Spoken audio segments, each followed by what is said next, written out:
What's up, internet? My name's Ori. Welcome back to the channel. If you're new here, hit that subscribe button. You like this video? Hit that like button. Hit that notification bell. You'll never miss a video. You'll never miss a stream.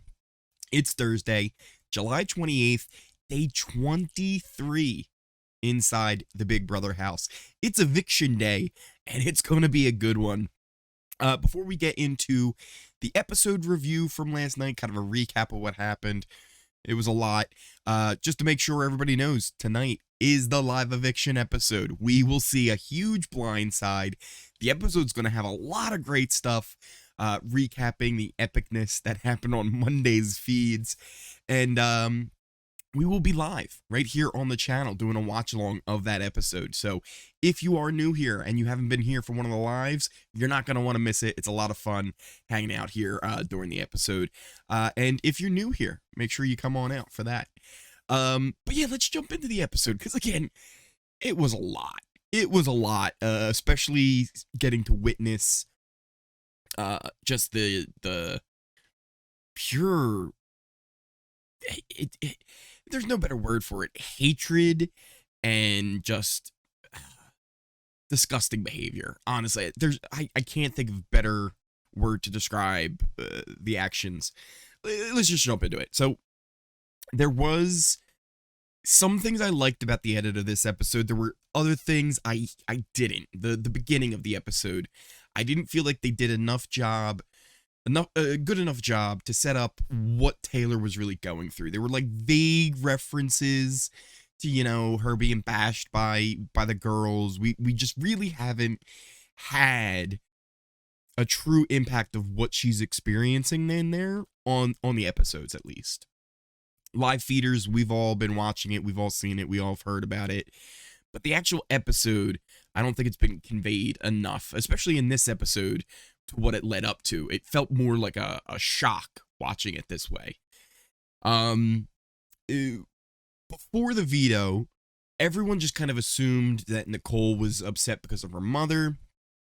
The episode plays it off that she's upset that she has to throw a competition, which, to be honest, makes this even more petty, right? This makes it even more petty about what she was really upset about. There are some thoughts that, and this isn't confirmed, but there's an idea that maybe in the diary room, right, since Turner was kind of already thinking of not putting Taylor up, there's thoughts that maybe she got some little hints that, you know, hey, what do you think of Taylor's treatment in the house? And then that started getting her thinking, and that made her upset. But that's not confirmed. Like, she didn't say that to anybody as far as I was aware. But that's what a lot of people are thinking she might have been more upset about. This leads to everybody like, oh man, Nicole's upset. Like, they're trying to comfort her.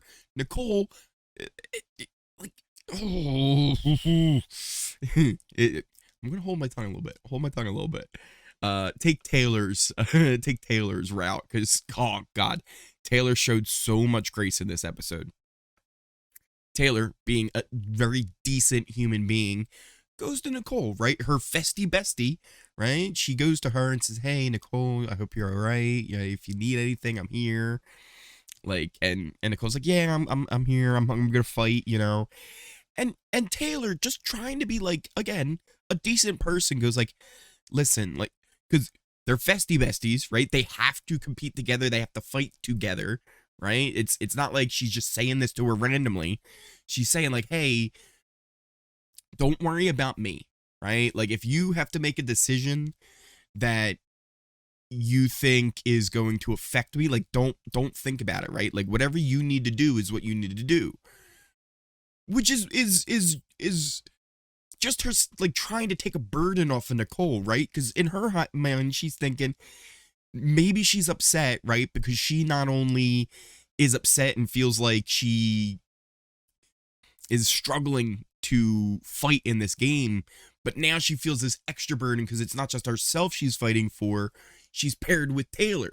Because a normal, rational person would then think, hey, if I'm struggling with this, I also have somebody else's life in this game that we have to try and win a veto because we might get evicted. Because a normal, rational person would think about that. Nicole, on the other hand, takes this as, she just told me to quit. So she goes and runs and tells her best friend Daniel, who, by the way, we'll get to, because apparently that's not her fucking best friend. She goes and runs and tells Daniel.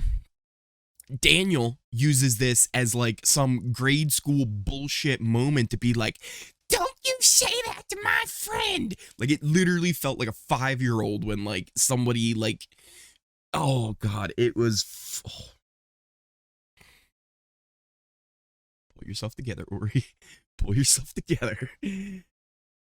Oh, so, I'll say this. The very beginning of it, fucking Taylor's hilarious.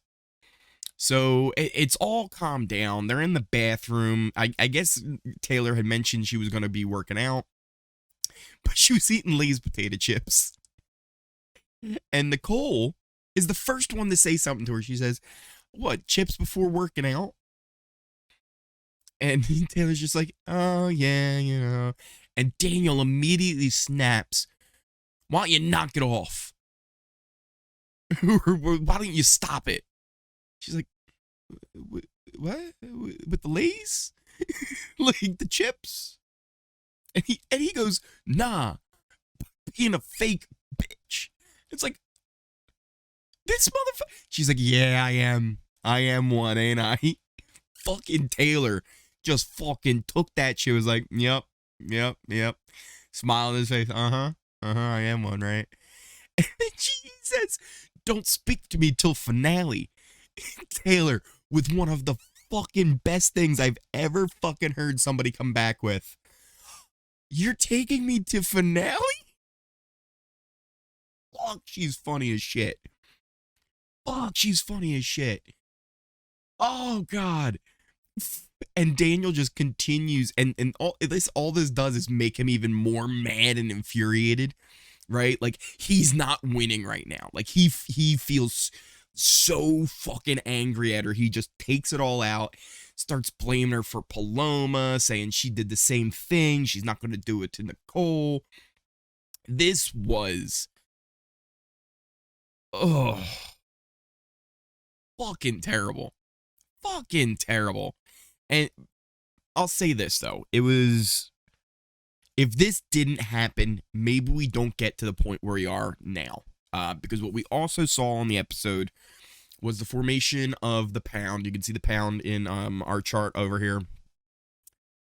Kyle, Joseph, Monty, and Turner. They actually didn't mention that it was Joseph's birthday, which to me is a big part of what happened, right? We all here know that Joseph, on his 25th birthday, a miracle happened. He was struck by lightning. He gained intelligence, and now he's my favorite player in the game. But they didn't really mention that it was his birthday, and that's why they were up there, and they used that time to kind of bond and strategize and formulate this plan. Joseph got to witness this all firsthand, and he was just like, what the fuck? Like, what the fuck is going... like, that is the moment where he was like, enough. And they decided to come together and really try and change this, because something's going on, and they didn't like how it was happening. We then saw the veto competition, and I guess we should mention how Jasmine passed out. Listen, I don't know. It all seemed weird. It seemed played up a little bit, but then also I guess maybe with the whole anxiety of going up in the air and fear of heights, it had something to do with it. She's okay now, so that's all that matters, I guess. And then they ended with a cliffhanger on the show. We didn't actually get to see the veto meeting, which I almost think they should have just showed the veto meeting, but I guess they want to save Turner's speech. Turner, in his veto meeting speech, like, really laid in on them about the whole Taylor situation. So that's going to be really fun to watch tonight on the episode. But yeah, it ends with the leftover formation, them going up to the HOH, which still doesn't even cover half the excitement of it. Half the excitement of that whole meeting with the leftovers, and Taylor finally getting to the HOH was waiting for it. They were dying for it. They wanted this meeting to happen so bad, and Taylor was still downstairs. I'm like watching the live feed, screaming for Joseph just to grab her and bring her up to the HOH room. She finally gets up there, and it was like this pure joy that came out of all of us that were watching it. We were so excited to see her finally get up there. They did do a great job of including my favorite line. And this was like maybe one of the moments too where like Joseph like solidified himself as one of my top 4 players in this game. He said, "Just because you're a strong woman doesn't mean we get to test that strength." And the music that they had, it was literally like an Avengers Assemble moment. It felt epic at the end. And it was very uplifting way to end the episode. So yeah, there were parts of the episode I didn't like the edit. Parts of it I loved it and I thought it was great. Now, real quick, because there wasn't a lot on the actual live feeds yesterday, but there's a couple of things that I want to talk about because it's gonna make this blindside oh so much more sweet. So first off, there was a really good cam talk from Kyle, just kind of explaining the whole leftovers thing, trying to catch people up who were behind, which, don't worry, Kyle, we've been locked on the feeds. But just the idea that we're like, yeah, we've exposed all of our shitty alliances to each other. We're all like, you know, coming together and explaining the plan as it goes forward.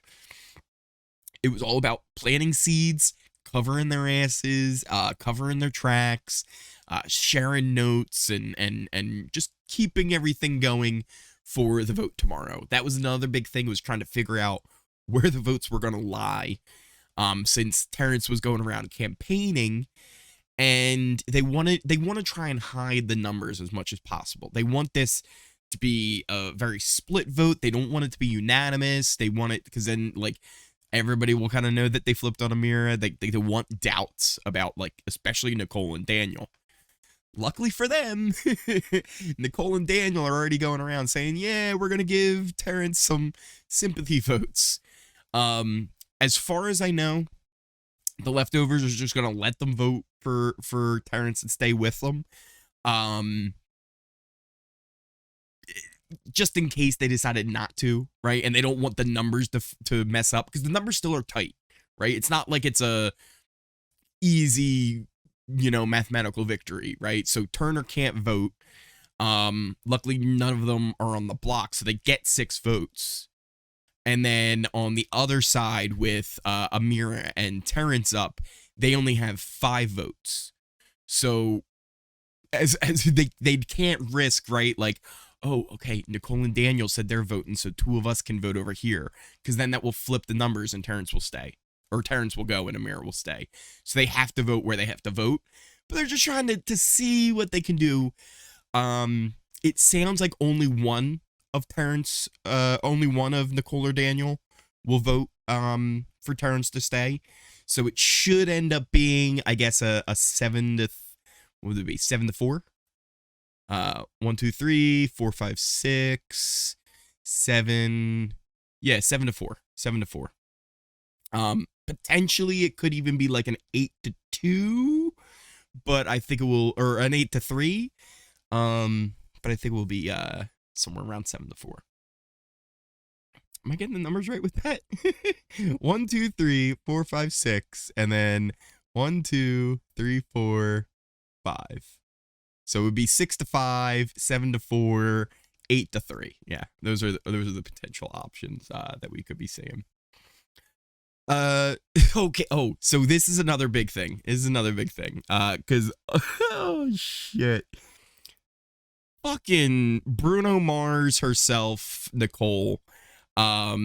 She finally goes to Terrence and she's telling him how upset she is. She says, You're my best friend, Terrence." Even though fucking her and Daniel are tied to the hip, and everybody knows I'm your number one, and I'm so upset that you're leaving. I'm gonna be in that final chair, and I thought you were gonna be there with me. I'm a cop. Like, it was like he was dying, and she was more upset that he was dying. Oh, this is going to be such an epic blindside tonight. I'm so ready for it. Also, Turner has dropped some hints to Terrence that he might not potentially be going. He hasn't mentioned any names or anything, but he's made some little hey. So it's definitely going to be a really fun episode tonight. I can't wait for it. Like I said earlier, we're having the watch along for the live eviction tonight here on the channel. Starts at 8 p.m. Eastern time. That's when I will be starting the live. We'll probably be going on live a little bit prior to that, right? Just to kind of get things going, a little tailgate session, if you will, for the episode, because it's going to be a fun one. So like I said in the beginning of the episode, if you're new here, hit that subscribe button. If you like this video, you made it all the way through, hit that like button, hit that notification bell so you never miss a video or a stream. You'll get notifications when I go live. You can also follow me over on Twitch. We were actually live on Twitch last night playing some Fortnite. It was a good time. We were talking about the feeds, talking about all the random stuff as well. Got some dubs in there, so it was a good old time. You can find links to all my socials like Twitter and everything in the description down below. Also should be a pinned comment down there as well. And as always, thank you guys for watching, and I will see you tonight.